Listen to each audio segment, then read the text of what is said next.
The heavy oak doors of the family boardroom felt heavier than usual that day, not due to their physical mass, but the suffocating weight of history and expectation they represented.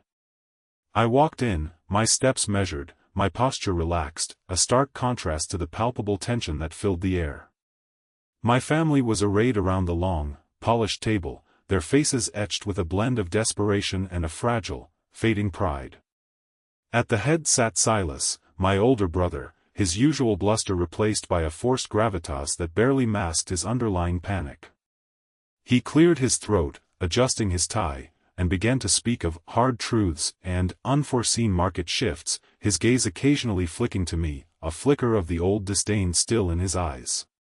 He spoke of the family's crumbling real estate empire, of massive debts and outdated practices, all the while carefully omitting any mention of his own failures or my earlier warnings. "It seems, Lysander," Silas stated, his voice laced with a thin veneer of false sympathy, "that your unconventional path has at least saved you from this mess we now find ourselves in. Perhaps your early departure was, in a strange way, a blessing in disguise for you."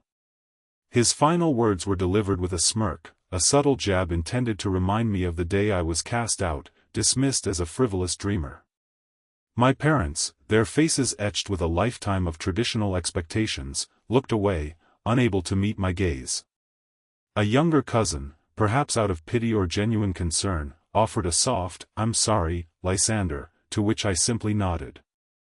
I offered no retort, no defense, no emotional outburst.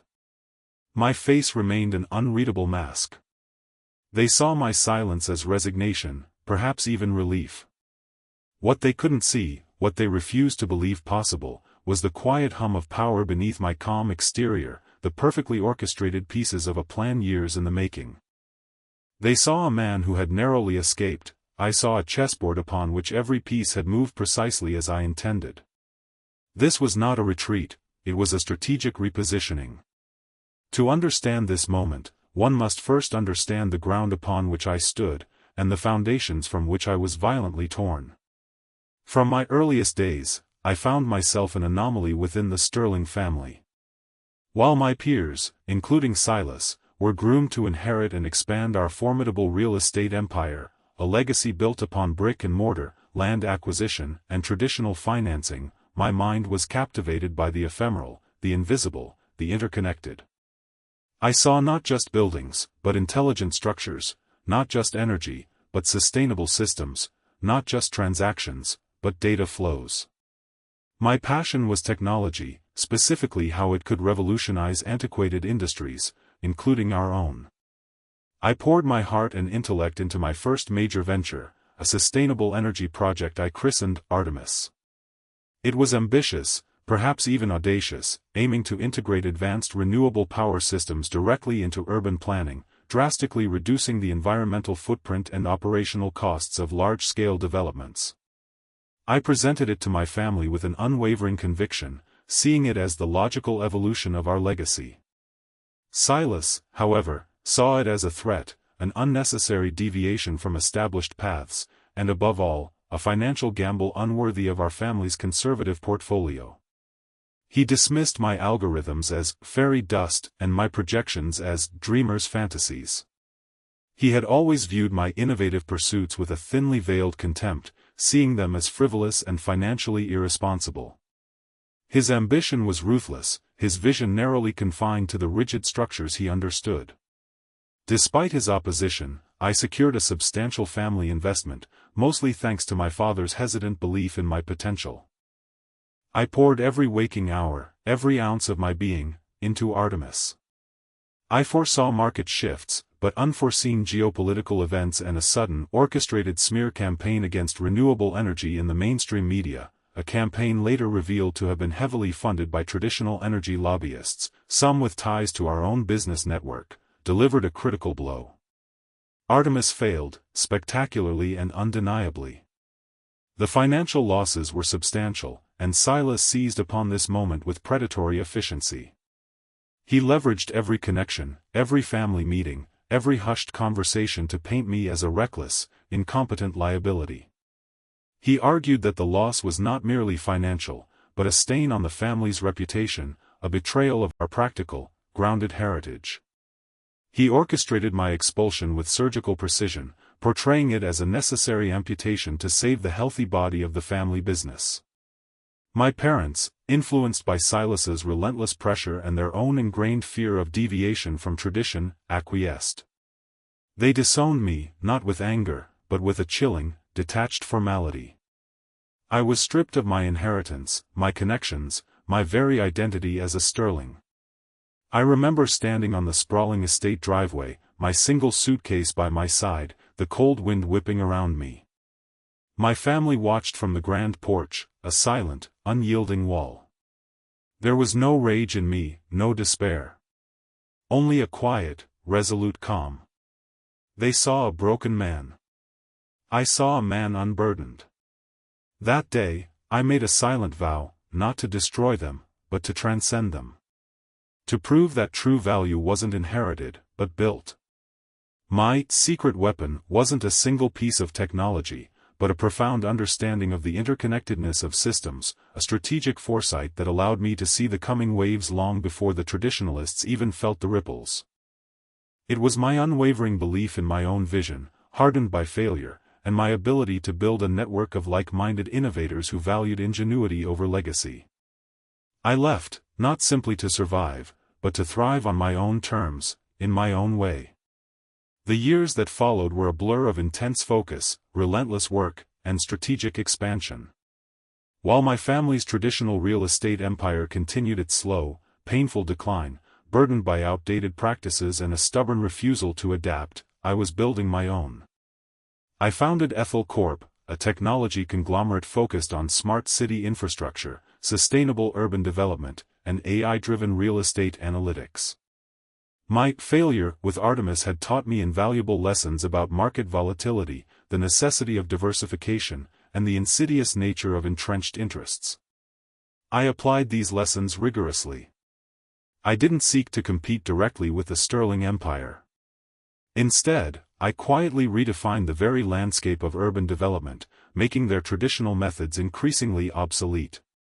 While they were busy trying to patch up leaks in their old, leaky ship, I was building an entirely new fleet of highly efficient, technologically advanced vessels. I acquired strategic properties, not for their immediate market value, but for their potential as hubs for smart grids and integrated tech ecosystems. My silence was not weakness, it was a deliberate strategy. I allowed them to believe I was a minor player, a tech enthusiast simply tinkering in a niche market. Silas, immersed in his own increasingly desperate battles to keep the sterling name afloat, occasionally heard whispers of Aethel Corp's rising influence, but dismissed them as insignificant. Lysander is playing with his gadgets, I overheard him say once to a distant relative. Real estate is about land and capital, not algorithms. He remained willfully ignorant, locked in his analog world, even as my digital empire expanded exponentially, accumulating not just capital, but unparalleled data, network infrastructure, and a global reach that dwarfed anything the Sterling family had ever achieved. I was not actively seeking their downfall, but the very success of my vision was, by its nature, disruptive to their outdated model. I positioned myself not as a rival, but as the inevitable future they had rejected, and eventually, the only lifeline they might have. The family boardroom was stifling, the air thick with unspoken accusations and simmering resentments. Silas, having concluded his dismal report on the Sterling Group's financial woes, finally looked at me, a flicker of something akin to pity in his eyes. He motioned to my father, who, with visible effort, cleared his throat. "Lysander," my father began, his voice strained, we find ourselves in a most precarious position. The market has shifted irrevocably. Our traditional methods are no longer viable. We need an infusion of capital, yes, but more importantly, we need a complete technological overhaul. We need innovation that frankly, we do not possess. He paused, a painful admission. We have exhausted every avenue. Our bankers are hesitant. Our partners are withdrawing. We have nowhere else to turn. Then, the true nature of the meeting became clear. Silas, swallowing his pride with evident difficulty, spoke, his voice unusually subdued. "We've heard whispers, Lysander, of your modest success. Aethel Corp, isn't it? Perhaps you could consult? Offer some advice? A small investment, perhaps? Given your unique perspective on technology, you might see something we have overlooked." He was still trying to maintain an illusion of control, to frame it as a consultation, a favor. I let the silence hang, letting their desperation fester. I looked from Silas's forced humility to my parents' strained faces, then to the various cousins and aunts, their expressions ranging from shame to a dawning, fearful hope. I took a slow, deliberate sip of the water from the glass before me. "Silas," I began, my voice calm, almost conversational, "you speak of modest success. You speak of consultation. Allow me to offer a more precise assessment of my unique perspective and the current state of affairs." I leaned forward slightly, my gaze sweeping across the room, holding each person's eye for a fleeting moment. For years, I urged this family to innovate, to embrace sustainable practices, to invest in data-driven urban planning. I warned you that the traditional models were finite, that relying solely on land acquisition and a conservative portfolio would lead to stagnation, then decline. You dismissed me. You cast me out. You allowed Silas to orchestrate my removal, painting my vision as a reckless gamble that cost the family dearly. I paused, letting the words sink in. That reckless gamble, as you called it, Artemis, was ahead of its time. But it was not a failure of vision, but a failure of market timing and a deliberate external sabotage, something you yourselves were inadvertently connected to through your traditional energy investments. Silas bristled, about to interrupt, but I held up a hand. "Let me finish." While the Sterling Group faltered, clinging to outdated paradigms, I was building something new. Aethel Corp is not a modest success, Silas. It is a global leader in sustainable urban development, smart city infrastructure, and AI-driven real estate analytics. Over the past decade, we have developed proprietary technologies that allow for predictive market analysis with an accuracy rate of 98%, fully automated building management systems, and self-sufficient urban ecosystems. We currently manage a global portfolio of smart properties worth over $50 billion. A collective gasp filled the room. Silas's face, which had been contorted in a mixture of anger and disbelief, now paled to an ashen gray. My parents looked utterly shell-shocked. "50 billion, my father whispered, his voice barely audible. "And that," I continued, unperturbed, "is just our asset management. Our liquid capital reserves exceed 20 billion. We hold patents on technologies that are now considered industry standards. Your current market problems, Silas, the ones that seem insurmountable to you, the antiquated supply chains, the inefficient energy consumption of your properties, the massive maintenance costs, the inability to attract new-age tenants, the crippling debt. We have solved them. We own the solutions." I then pulled out my tablet, wirelessly connecting it to the boardroom's large display. On the screen appeared a complex, real-time map of global urban development. Overlaying it were glowing nodes, each representing an Aethel Corp project, a smart city, a sustainable hub.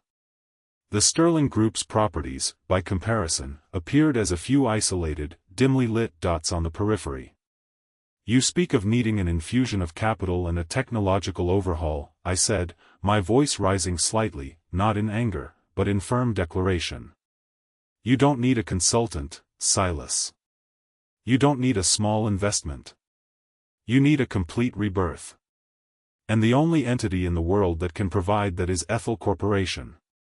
The very vision you rejected, the very path you disowned me for pursuing, is now your only salvation." I looked directly at Silas, my gaze unwavering. "You engineered my expulsion, Silas, believing you were eliminating a threat to your traditional world. What you did, in fact, was free me to build a world where your traditional methods are utterly irrelevant. My revenge is not your destruction, but your forced recognition of my true value." It is the realization that the failure you orchestrated became the foundation of my unparalleled success, and that you are now, quite literally, begging at the feet of the man you disowned. The silence that followed was absolute, heavy with the weight of my words. Silas's meticulously constructed facade shattered. His face twisted first into a mask of pure disbelief, then a flash of impotent rage, quickly followed by a profound, shuddering despair. He slumped back in his chair, his eyes wide and hollow, his mouth agape. The man who had once stood victoriously over my supposed professional corpse was now utterly, completely broken. His carefully constructed world, built on the shifting sands of tradition and a self-serving narrative, had just crumbled around him. My parents looked at me, their faces contorted with a mixture of shock, regret, and a dawning, terrible understanding.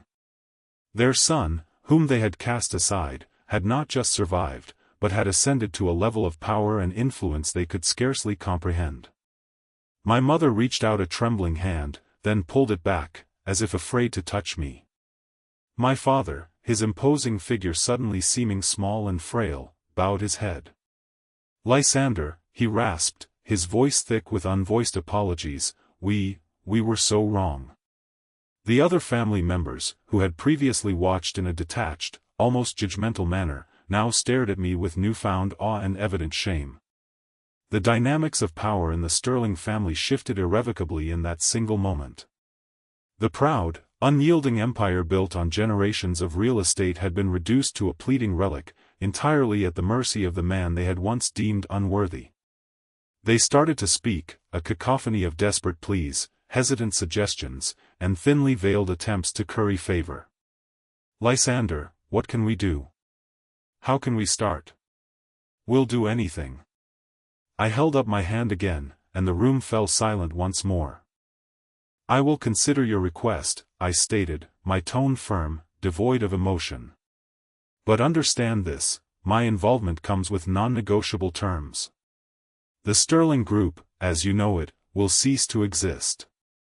It will be absorbed, restructured, and run entirely under Aethel Corp's technological framework. Silas will have no operational role. His vision, as he called it, led you here.